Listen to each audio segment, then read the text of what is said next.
All right, checking, check.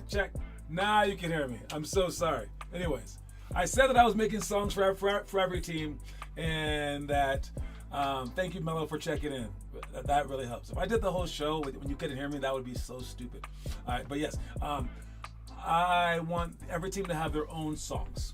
All right, and I want the owners to choose their team song. So like this team would have all these songs, one for every genre, right? And I do that because I want the owners to own the team, to like feel like they own part of the program. And I want you guys to do the same thing, not just with like songs and stuff like that. Who cares about those? I'm talking about like with your workouts, with you doing the homework, with you like winning certain games, with your influence in the attendance section. All right, you start to own a piece of this program, and then it becomes more than just yourself.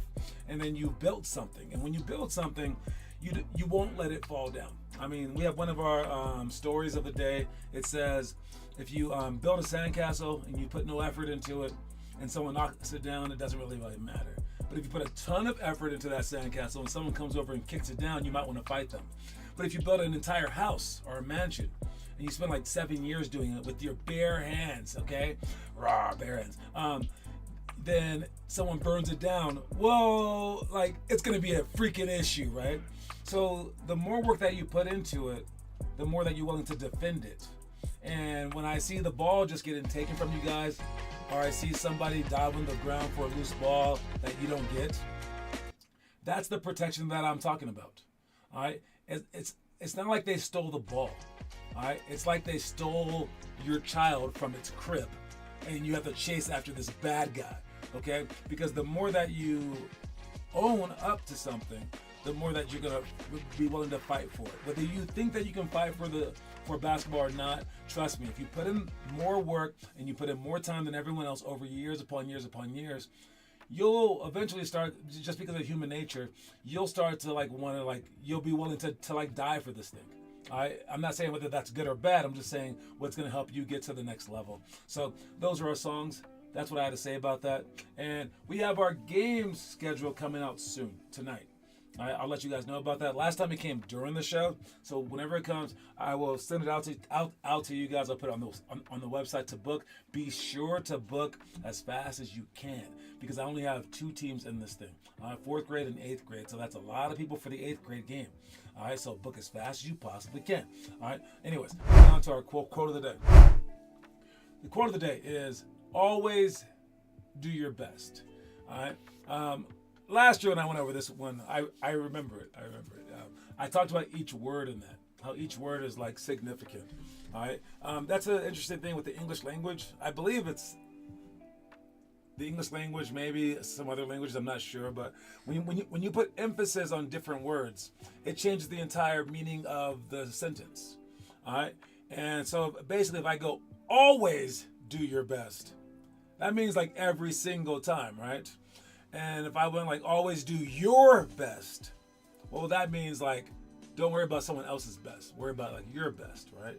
And if I said, always do your best, that's like, well, what was I doing before?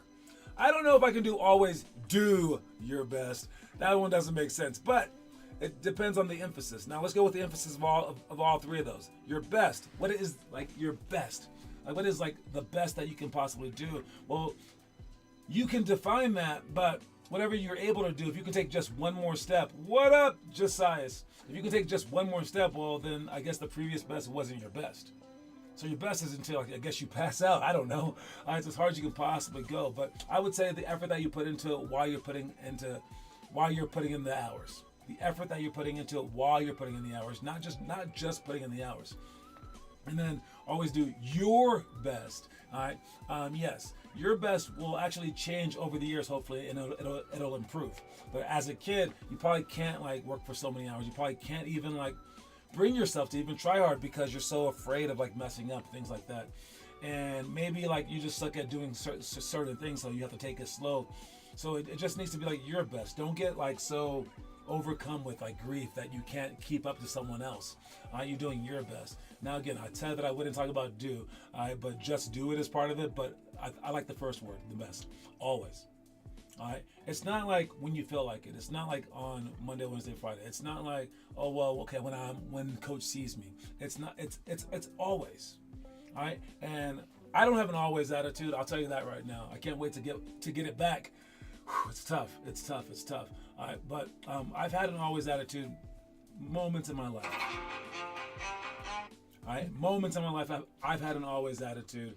But having an always attitude, the fun thing about that is you think you can't do it. All right. You truly believe. What's up, Wes? You truly believe that if you tried harder, that you would just fall to pieces and that it's impossible. It took us a long time to get Mello to start working, but he has, which is why I don't like to give up on kids. All right. And all you have to do is just turn on the light switch, and you're going to be happy that the lights are on. All you got to do is stand up in the morning, and you'll be happy that you stood up. All you have to do is, I don't know, get in the shower, and you'll feel like, oh, I like being in the shower. It's starting to do that chore. That is the hard part. It's the transition to it, right? So if you always do something, your mind and body will just get used to it, and they'll assume that this is just life. Right? And the best example of this are freaking single parents, especially like when they're like waking up at 4 a.m, going to sleep at 11 at night, and they do it like 7 days a week somehow, and they're just like killing themselves.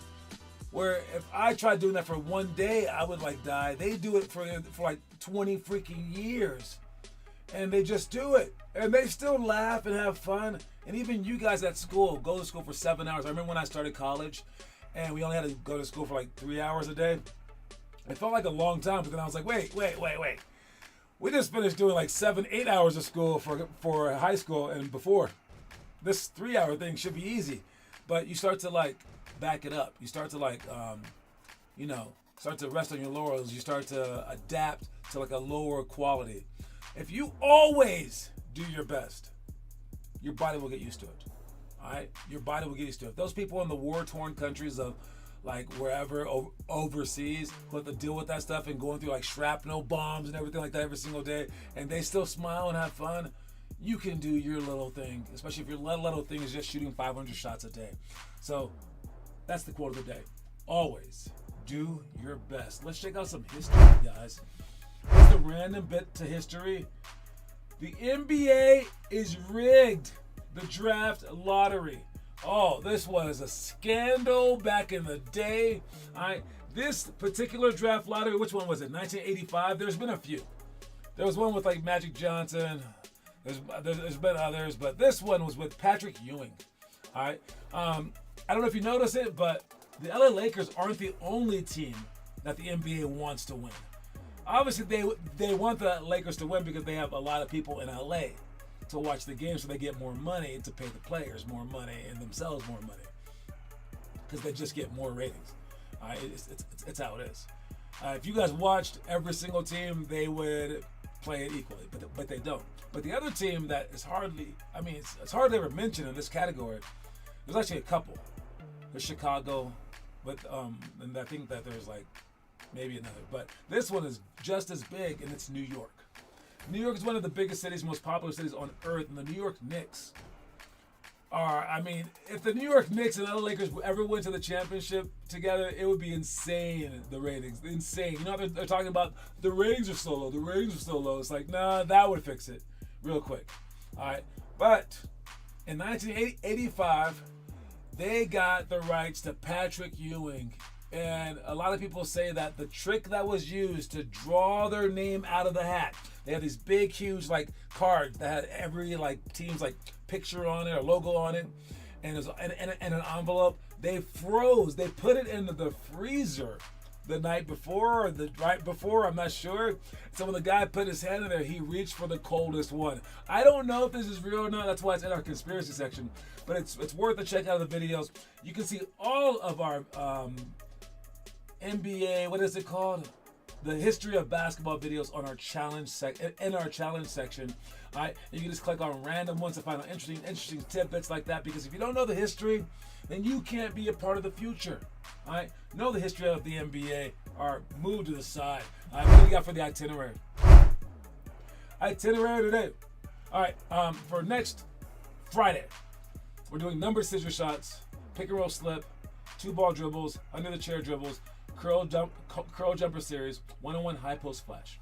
And then for today, we got free throws, 10 to run under 5 minutes, 15-second sprints times 4, pounds, drives, and pull-ups, box jumps, and split jumps to shots. I better bring those box jumps. All right. Well, we'll figure all that stuff out. But here's what these things look like. Okay, the free throws, the things that I'll be talking about. We'll have a free throw group. If you miss it, you have to run or something like that. But when you shoot a free throw, spread your fingers. Make sure that everything's in line. Put your foot on the middle of the free throw line. Follow through. I'll tell you all the tips tonight, but basically make sure that you shoot the same shot, the same efficient shot every single time. All right, so free throws. 10 in a row under 5 minutes. Very, very easy thing to do. But it's a hard thing to accomplish, I suppose, because you can do it, but hitting 10 in a row under 5 minutes is tough. And if you do make 10 in a row, see how high that you can get. See if you can make 18 in a row in under 5 minutes. All right. We'll see what the record is. You guys are going to be doing that at least a couple of times. All right. 10 in a row in under 5 minutes is a great drill just to get warmed up. All right, just to add a little pressure to your game. All right, and then the other ones that we have 15-second sprints times 4. That teaches you to run a Nash drill, not a Nash drill, sorry, 17 in under a minute. And it's how you can train yourself to get to that level. All right, we're gonna do the entire thing today, where we slowly train you to get to a certain level. So where we have 15 seconds, we'll actually put 30 seconds on the clock. 30 seconds. No, sorry. I'm stupid. You'll have a 30-second rest in between the 15-second sprints. Okay, so it's 15-second run, 30-second rest. 15-second run, 30-second rest. Then the next time that we'll do it with like a 15-second rest. All right, and as you lower that towards 0, that's how you can improve. But you have to make it every single time. And what you have to make, you have to at least get 1, 2, 3, 4 and a quarter. 4 and a quarter times 4 is 17. So so what you're practicing here is your recovery time. The other ones are pounds, drives, and pull-ups. This is how we drive to the basket. Box jumps, which gives us more vertical jump, and then split jumps to shots, which does the same thing, but we're adding shooting as well. All right, taking a look at all these drills. Here's what we got.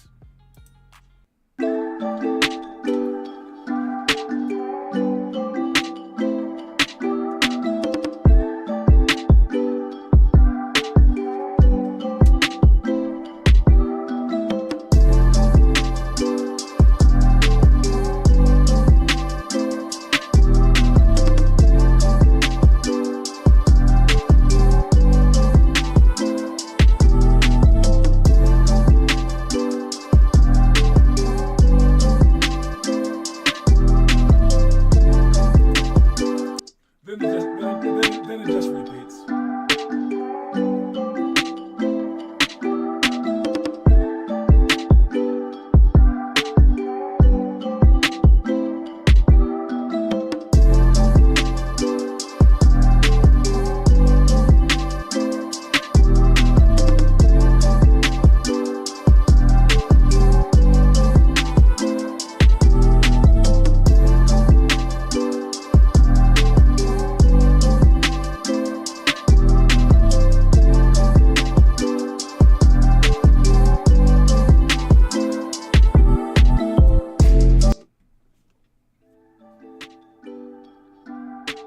JJ!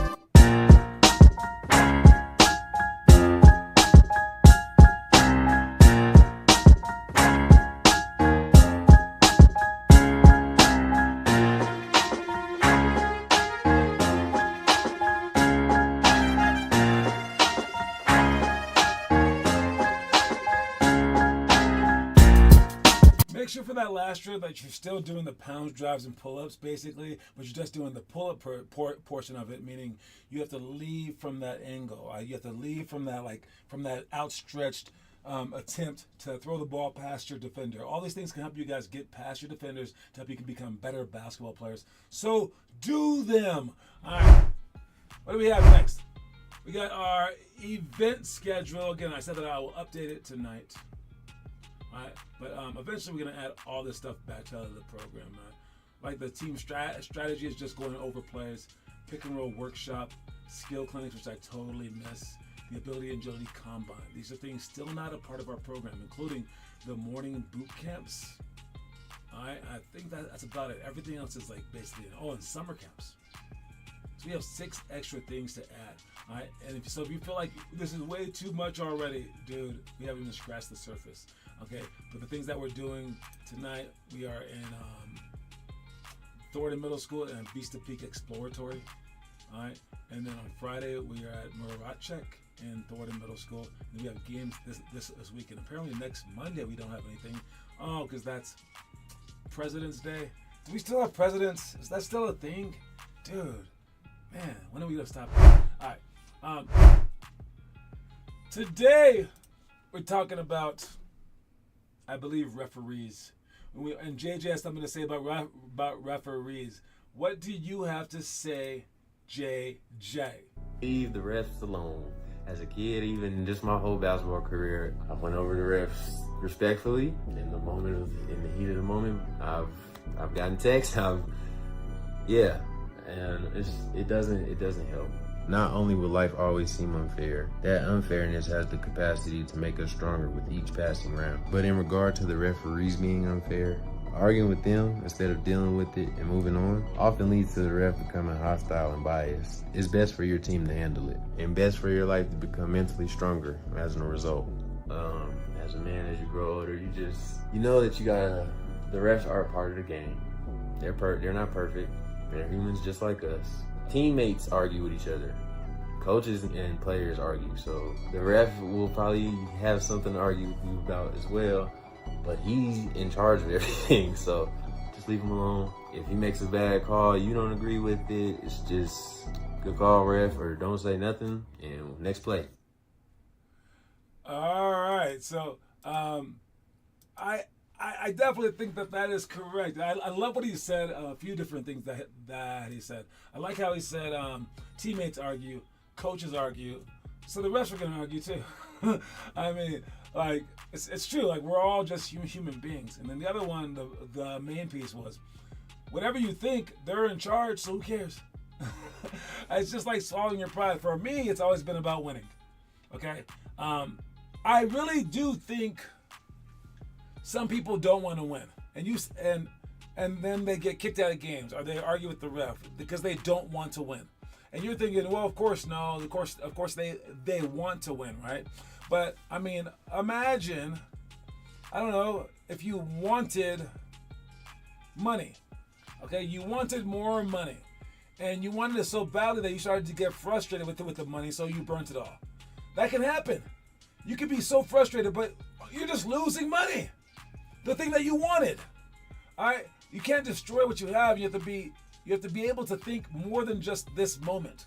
All right? You have to think about future moments. Now, what we're also missing is this piece.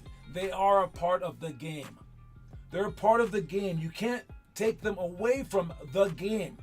All right? They're a part of this game. So you need to make them a part of the game. So what kids or adults even, or coaches or parents or do is, when the ref is just doing his thing and you're doing your thing, you never say a word to him. And all of a sudden, he makes a mistake, and then you act like he exists and you scream at him. Psychologically, in terms of being a human being, that's not how human beings work. Now, if you develop a rapport with him, you should be talking to him at the beginning of the game, during the game. Like, just say, how are you doing today? Small stuff like that. That's what's gotten me out of a lot of tickets. Right? Treat them like they're human beings instead of just yelling at them. You're like, I'm not going to speak to you unless I'm yelling at you. What kind of relationship is that? Think about if your parents did that to you. If it was only negative. All right? That's what you end up happening. All right? So you have to go up to the refs and talk. And some of you guys are thinking, well, I'm shy. I don't know what to say to them. Just say good luck to them. Shake their hand. Right? Start with something. I think if you speak to the refs, they will be a lot more lenient towards you. But if you speak badly only, they will be biased against you. Like the best of the refs, it's hard to not be biased toward. I know I've heard some refs say, you could cuss me out and I'll still call the game the right way. Yo, that's not how a lot of beings work, much less human beings, okay? So yes, stop talking to the refs unless it's in a positive light. This goes out to the coaches, to the parents, to the kids. All right, I honestly haven't had that many texts my entire life. I think I had like 2 as a player. Oh no, maybe 3. 3 as a coach. 1, I think 1, 2. I'm guessing 2. I can't remember, but probably 2. So I'll say like 5 my entire life, and I've been playing for 89 years. All right. So, anyways, trivia question today. We have Austin and Wes leading the way. Austin Maxim with 2, Wes with 2. Who's gonna get it today? Good luck to everybody out there. Whoever gets to the fastest wins for the day. Whoever gets to the most the entire month wins for the month, and you win a $50 coin. Good luck to you. Here goes the question. Is it a hard one? I don't know. Let's find out. This point guard joined his high school varsity team in 8th grade, won state 4 times, and was Tennessee's Mr. Basketball 3 times. Who's this player? All right, so he's a point guard. He made his high school's varsity team in 8th grade. You can't even do that at most schools, but I've seen schools allow that. 8th grade. He won state 4 times. I'm guessing his 9th grade year or his 12th grade. I'm assuming. He won Tennessee's. That's the key one too. He won Tennessee's Mr. Basketball 3 times. 3 times Tennessee Mr. Basketball. You can type it in. You can use ChatGPT. You can use Siri. You can use Alexa. You can use anything that you want to use. Just use it. Let me know. That's the answer. Darius Garland. Darius Endicott Garland. That's actually his middle name. All right. He did all this stuff for Brentwood Academy. That's how he got the 8th grade status, because I think that is it like a K through 12th or something like that? 6th through 12th school in Tennessee. All right, Darius Garland. I like to bring that up because Darius Garland, is he an all-star? He's a 2-time NBA all-star, so 2022, 2025, but he's not like anywhere near like the greatest NBA player, right? All right. However, he did all this stuff in high school, like starting in 8th grade. I'm not telling you that to make you feel bad. I'm telling you that to let you know, if you have hopes to be at least as good as Darius Garland, you're going to have to start stepping on the pedal. Put the pedal to the metal. Like instantly. Try like infinitely harder than you're trying right now. Because you got to catch that fool who was dominating, 3-time player of the year, 4-time state champion. All right, that is amazing. McDonald's All-American, everything like that. And to us, he's now like a superstar. And you guys are thinking, I'll be the best player of all time. Will you? Will you? Huh? Will you even like make varsity by your senior year? Start stepping on that pedal right now and make your car go as fast as it possibly can. I'll talk to you guys in about 15 seconds.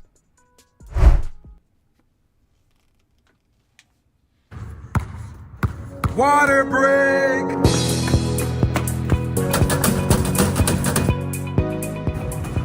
Hey kid, you can tell us more about Mendoza Water and Sewer. That's better. What a cameo. Oh, I saw you out there, Raphael. Killing it, man. What we got for the story of the day? Let's check that out. Frustration, fear, and anger oftentimes lead players to quit or complain. But it's better to use that energy toward positive acts, like trying harder to improve. We can throw stones, complain about them, stumble on them, climb over them, or build with them. It's your choice. As parents, players, coaches, and fans, we only have so many stones. That's seriously like the deepest story that we have. We only have so many stones. I don't know if you could follow along with that, but what it's saying is all these things like frustration, fear, anger, they're going to hold you back. But you can use those things toward your goals. And it explains it in such a way by William Arthur Ward, a quote that I loved when I was growing up. He says that we can throw stones, complain about them, stumble on them, climb over them, or build with them. It's our choice. Okay? And when we're doing our homework, and it's something like presented to us that's hard, all right, we can sit here and say like, oh man, like woe is me, woe is me. Or you can say like, hey, how can I improve at this? All right, like what else can I do to become better? All right, and these people right here are building with their stones, okay? And everyone that does their homework is doing that. These people right here, who are showing up to the actual workouts the most, like Wes Chambers right there, Mason Falkenborg, Joshua was scared to come to the games, but he's still showing up to the workouts. Hey, he will be improving, all right? But he has to get over that fear too, though. But these guys, they are building with their stones. So if you take that slowly, frustration, fear, and anger. All right, when you're frustrated, you can't go on. Like our fear, like I just said about Josh. Like he's actually afraid. Frustration is like you just not getting what you want, not getting the results that you want. All right, fear, you're just scared of it. You're not sure if you want to do it. You're hesitant. All right, anger, like you're just mad at yourself for not doing it. You're mad at the coach for not playing you. All this stuff. All right, they can lead you to quit or to complain. Just don't do it. It's better to use that energy because the energy is inside you, right? And energy is it's a commodity. My Vegas drills aren't posted yet. I got you. Energy is a very, very important tool. Have you ever woken up and if you just had energy, you could do so much stuff, but you don't have the energy? You have the energy when you are frustrated and when you are scared and when you are angry. That's energy. So use that. And it's a lot like with the stones. Everything's a stone. It's a hurdle. Everything's a bad or a good. It doesn't matter, but it's whatever you make of it. So you can throw stones, meaning you can get other people hurt. You can throw that anger and frustration outward. You can yell at someone, make them feel bad. All right? You can complain about them and just be like, woe is me. Why my life? Why my life? Right? You can stumble on them. You can have them trip you up. Like you're so frustrated that you don't do your work. You miss those free throws because you were angry and things like that. All right? You can climb over them. You can persevere. Yes. And go through them and be like, I made it, right? That's good. But the greatest one is that you can build with them. You can build with stones, and you can say, bring on some more frustration, bring on some more hardships, bring on some more hurdles. I love these things. And that's even better than climbing over them, building with them. All right. As parents, players, coaches, and fans, we only have so many stones. We only have so much time, only so many days. That's why these people leading our way are the greatest. All right. The people on the top of the list are the greatest. All right. These upcoming birthdays. Happy birthday, Josiah, is coming up here real soon on Valentine's Day. Happy birthday, Valentine. Anyways, that's all my time. Don't forget that the quote of the day, guys, is always do your best. I'll talk to you guys soon. I'll see y'all at the workout. Make sure you guys show up early. All right. I'll see y'all then, man. Reese's. Pieces.